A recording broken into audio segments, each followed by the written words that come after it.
Pansit bihon, my own version. Nagluto po ako ngayon ng pansit bihon. First time kong magluto nito. At ang comment naman po ng mga nakatikim ay okay naman daw po. Masarap naman daw. So nagsangkotsa lang po ako ng bawang, sibuyas, and then inilagay ko na agad yung carrots. Niluto ko lang mabuti yung carrots, pinalambot ko siya. And then maya pa sinunod ko na yung Baguio beans. At meron din po siyang kasamang bell pepper. Tinimplahan ko na po siya, garlic powder, pepper, at pork cubes po.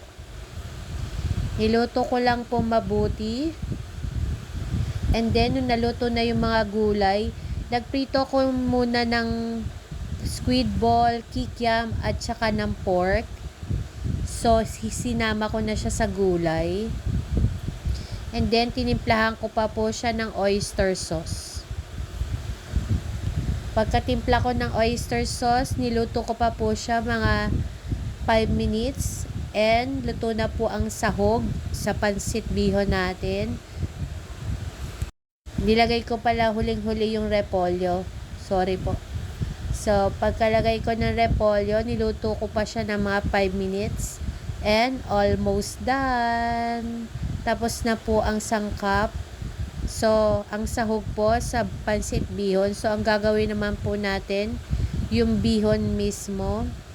Nagpakulo lang po ako sa kaldero ng tubig na may timpla na paminta, oyster sauce, toyo, at isang pork cubes. So, nilagay ko na po yung bihon. Ang dami pala niya pag naluto. Lalaki pa yung noodles. So, ayan.